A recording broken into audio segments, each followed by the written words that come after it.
talk about that when we're thinking about our inner child and what even really is an inner child.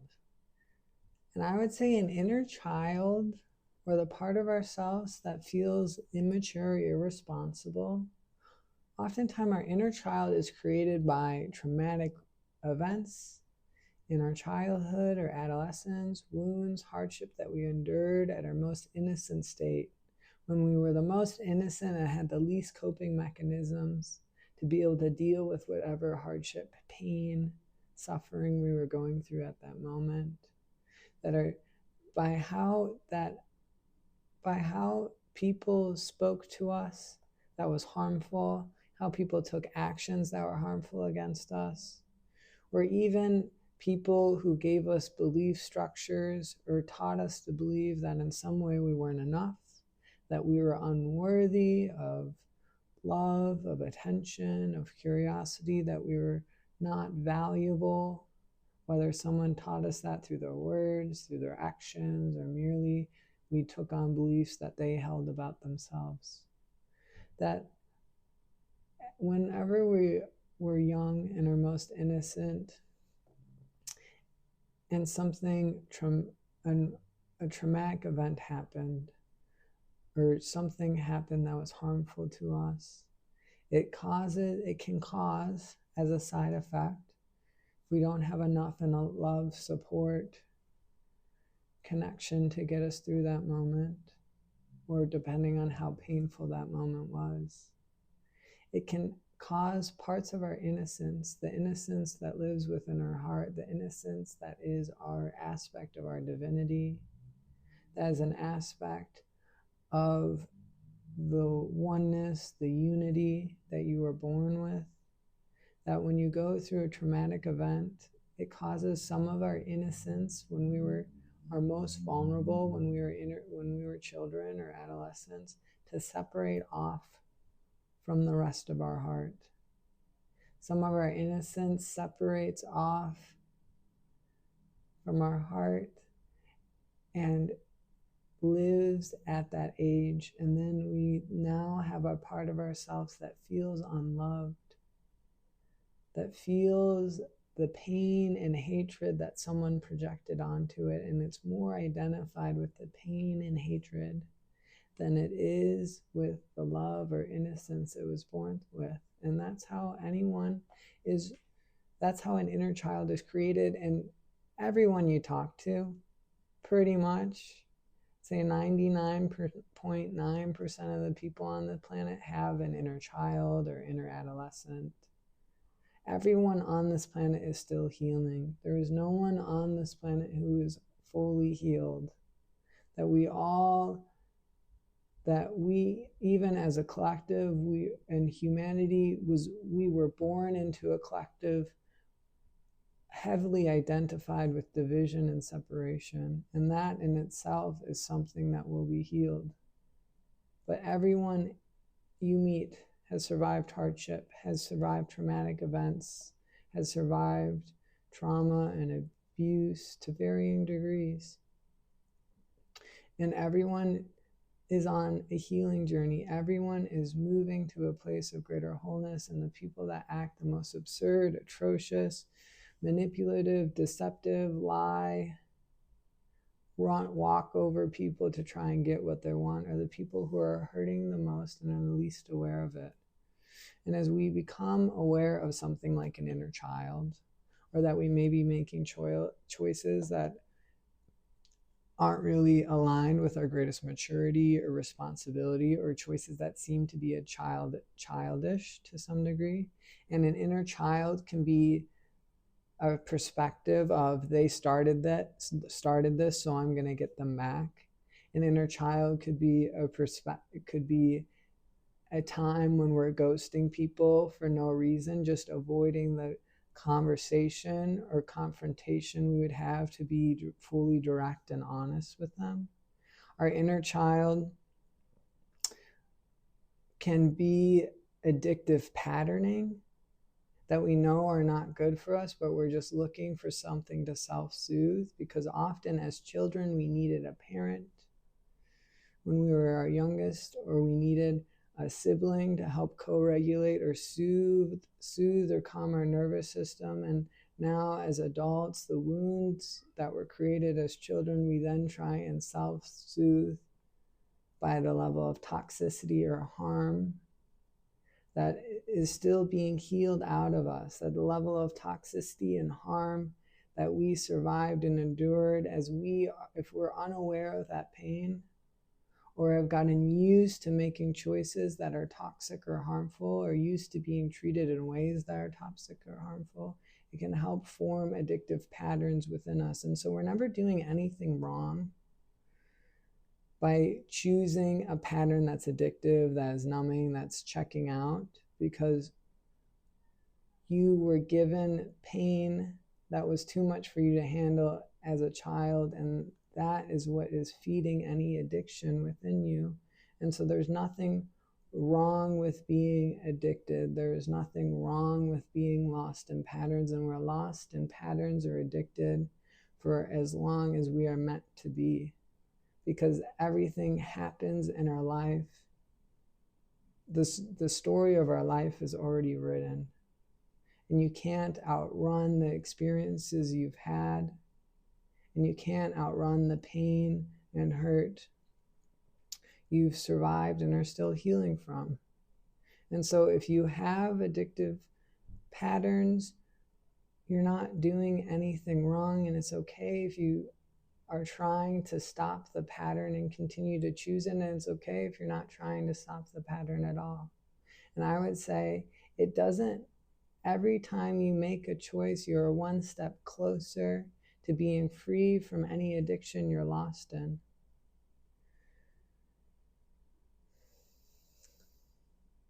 And it isn't so much about how often you fail or continue to make the choice that you know isn't good for you, but it's about picking yourself up and trying again.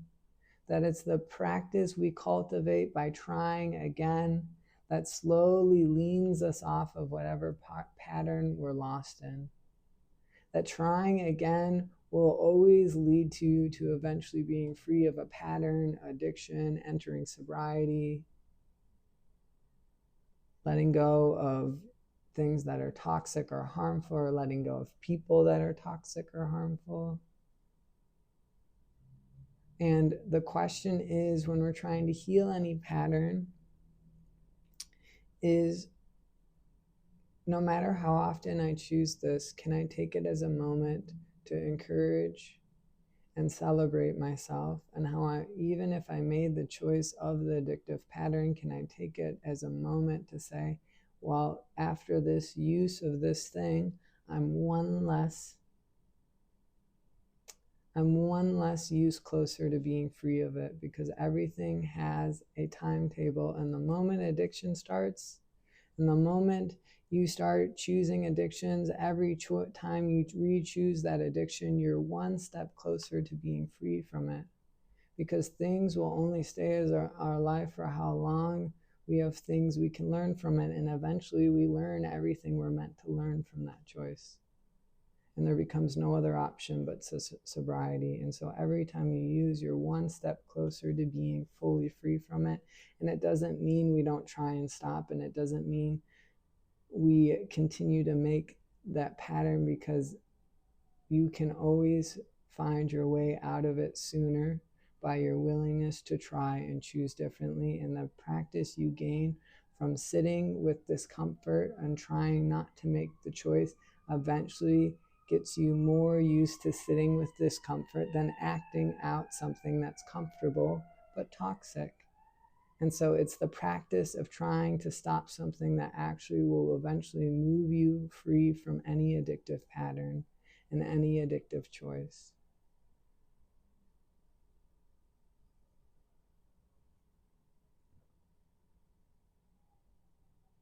And so when we are looking at our inner child, the two steps to help any inner child grow up is, one, any choices I'm making in my life that are childish, whether It's not keeping my apartment clean.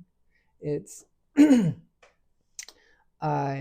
it's not being responsible with my finances, refusing to move out of adolescence and how I relate and connect with people. Maybe I use people for sex.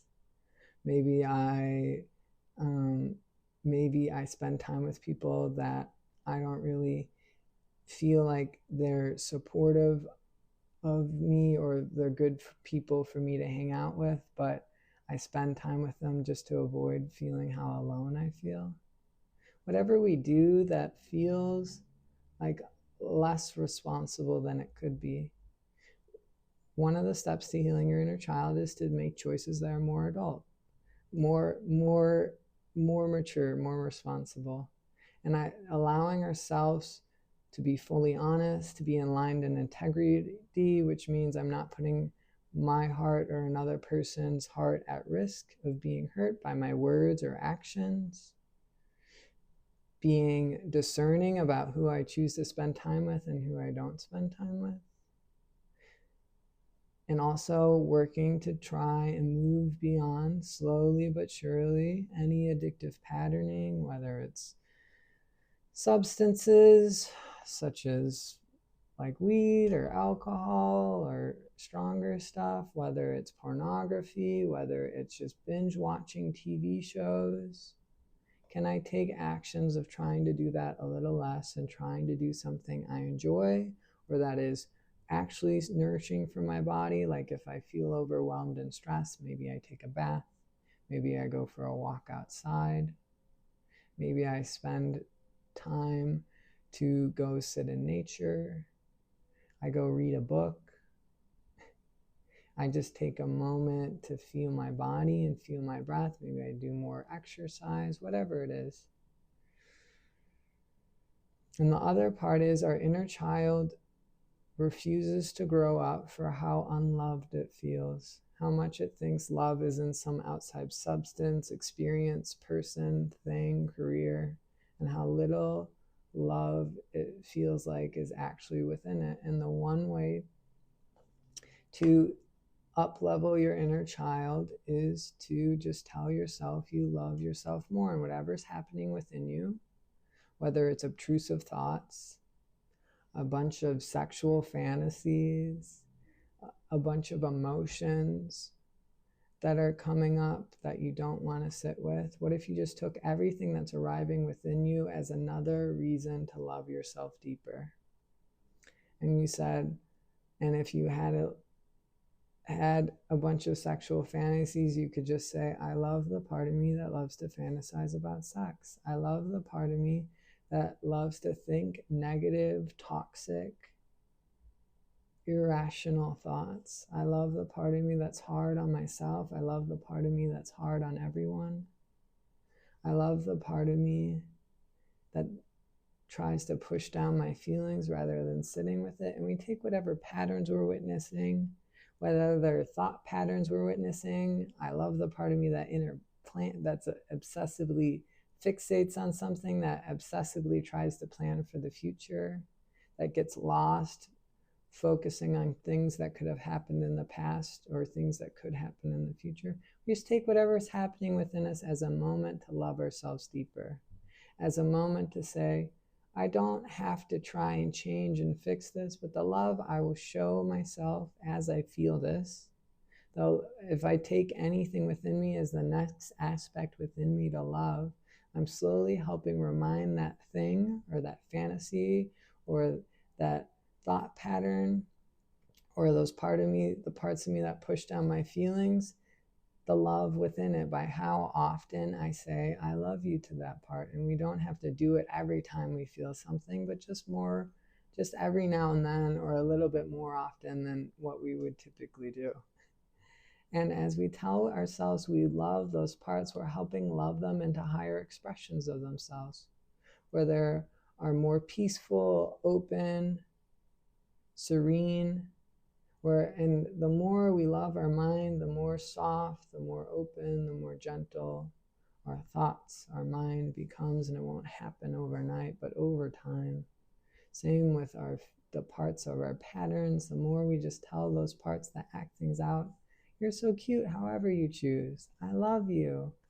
You're one step closer to being free from this pattern. Whatever it is that's encouraging, supportive, the more we cultivate the opposite of negativity, the opposite of harshness, by just encouraging ourselves, being optimistic, and giving ourselves more love, the more we are going to heal any negative patterns, any negative inner voices, just by our willingness to say, whatever's happening within me, I will take it as a reason to love myself more.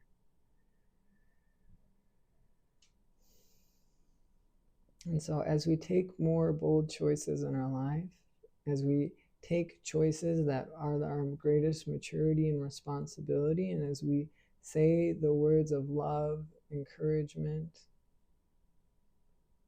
no matter how wrong we feel like we're getting life, if we just take moments to say, I love you, honey, no matter what you choose. Thank you for trying your best, and thank you for failing, and I know even next time you'll do better. The more we encourage ourselves, the more we're going to heal any negative voices, any negative patterning, anything that's hard to sit with, by just our willingness to love it into a higher expression of itself. And so I thought I could finish off by, let's all just bring one hand to our heart and just repeat after me. I love you. I love you. I love you. Thank you for being amazing. Thank you for being stunning, gorgeous, and hot. Thank you for being the most incredible person for anyone to get to know. I love you. You're doing amazing. You're playing life perfectly. And it isn't about what happens in your life, but can you love yourself no matter what is happening? So I hope that helps, and thanks for listening.